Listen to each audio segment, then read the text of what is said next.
నమస్కారం. ఉద్యోగులు, పెన్షనర్లు, కార్మికులకు సంబంధించిన ప్రతి అప్డేట్ మీ సమస్యల పట్ల సపోర్టివ్గా మన ఛానల్ అయితే పనిచేస్తుంది. తప్పకుండా సబ్స్క్రైబ్ చేసుకోండి, వీడియోస్ అయితే లైక్ చేసి ఉండండి.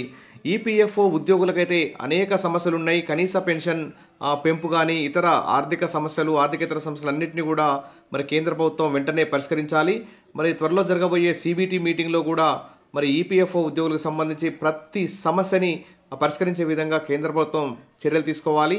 ఇక ముఖ్యమైన 2-3 విషయాలను అయితే ఇక్కడ డిస్కస్ చేద్దాం. ఇక్కడ చూస్తే పీఎఫ్ సేవల కోసం ఏజెంట్ల సాయం తీసుకోవద్దు, ఆన్లైన్ పోర్టల్ సేవలను వినియోగించుకోవాలి, మీ వ్యక్తిగత డేటా గోప్యతను రిస్క్లో పెట్టుకోవద్దు, సభ్యులకు ఈపీఎఫ్ఓ సూచన అంటే ఇక్కడ న్యూస్ అయితే చూస్తున్నాం. మరి తమ భవిష్య నిధికి సంబంధించి సేవల కోసం ఆన్లైన్ పోర్టల్ను వినియోగించుకోవాలని సూచించింది. దీనివల్ల వ్యక్తిగత వివరాలు రిస్కులో పడకుండా ఉంటాయని పేర్కొంది. వేగవంతమైన, పారదర్శకమైన సేవలు, వినియోగ అనుకూలమైన ఎన్నో సంస్కరణ చర్యలను ఈపీఎఫ్ఓ అమలు చేస్తున్నట్లు కేంద్ర కార్మిక శాఖ సైతం గుర్తు చేసింది. ఈపీఎఫ్ఓ సభ్యులు ఉచితంగా పొందాల్సిన సేవలపై సైబర్ కేఫ్ ఆపరేటర్లు, ఫిన్టెక్ కంపెనీలు పెద్ద మొత్తంలో ఫీజులు వసూలు చేస్తుండడం తమ దృష్టికి వచ్చినట్టు తెలిపింది. సభ్యులు నేరుగా ఉచితంగా వినియోగించుకోదగిన ఈపీఎఫ్ఓ ఆన్లైన్ ఫిర్యాదుల పోర్టల్ను ఈ ఆపరేటర్లు వినియోగిస్తున్నట్లు పేర్కొంది. మూడో పక్ష కంపెనీలు లేదా ఏజెంట్లను ఆశ్రయించడం వల్ల సభ్యులు సున్నితమైన లేదా ఆర్థిక డేటా లీక్ అయ్యే ప్రమాదం ఉందని హెచ్చరించింది.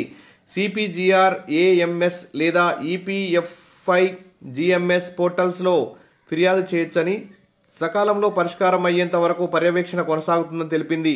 క్లెయిమ్ దాఖలు, నిధుల బదిలీ, కేవైసీ అప్డేటేషన్, ఇతర ఏ ఫిర్యాదైనా ఉచితమేనని, వీటి కోసం ఎవరికి ఎలాంటి బ్రోకర్లకు డబ్బులు చెల్లించాల్సిన అవసరం లేదని స్పష్టం చేసింది. ఏవైనా సమస్యలుంటే ఈపీఎఫ్ఓ హెల్ప్ డెస్క్లు లేదా ప్రాంతీయ కార్యాలయాల్లో పీఆర్ఓలను సంప్రదించవచ్చని సూచించింది.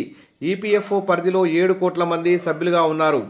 ఇది పీఎఫ్ సేవల కోసం ఏజెంట్ల సాయం, బ్రోకర్ల మాట నమ్మొద్దని చెప్పి ఇక్కడ ఈపీఎఫ్ఓ కీలక ప్రకటన చేసింది. ఇక అగ్రభాగాన ఈపీఎఫ్ఓ బర్కత్పుర బ్రాంచ్ ఉద్యోగులకు అత్యుత్తమ సేవలు అందిస్తుండగా కేంద్రం వెల్లడి. మరి ఉద్యోగ భవిష్య నిధి సంస్థ బర్కత్పుర బ్రాంచ్ రికార్డ్ అయితే క్రియేట్ చేసింది.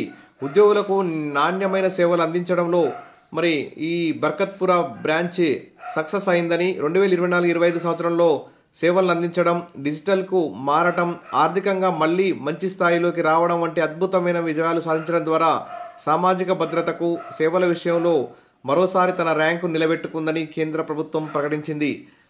బర్కత్పుర కార్యాలయం 34,241 సంస్థలను పర్యవేక్షణ చేస్తుంది. 27.47 లక్షల ఖాతాలు నిర్వహిస్తుంది. 6.77 లక్షల మంది క్రియాశీల చందాదారులున్నారు. 1.14 లక్షల మంది పింఛన్దారులకు సేవలు అందిస్తున్నట్టుగా వెల్లడించారు. ఇక ఆటోమేటిక్ క్లెయిమ్ సెటిల్మెంట్లను పెంచారు. నెలకు సగటున 30,001 క్లెయిమ్లను ఆటోమేటిక్గా పరిష్కారం అవుతున్నాయి. ఈ కార్యాలయం ప్రాసెసింగ్ సమయాన్ని 10 రోజుల నుంచి కేవలం 3-4 రోజులకే తగ్గించింది. దీనితో సభ్యులకు తొందరగా సేవలు అందుతున్నాయి. దేశవ్యాప్తంగా ఎక్కడి నుంచైనా పెన్షన్ తీసుకునే సేవలను ప్రారంభించడమే కాకుండా ఇది ఏ బ్యాంకు నుంచైనా పెన్షన్దారులు ప్రయోజనాలు పొందేలా చేసిందని కేంద్రం వెల్లడించింది. ఇదొక ఈపీఎఫ్ఓ ఉద్యోగులకు సంబంధించి ఒక గుడ్ న్యూస్ అని చెప్పుకోవచ్చు.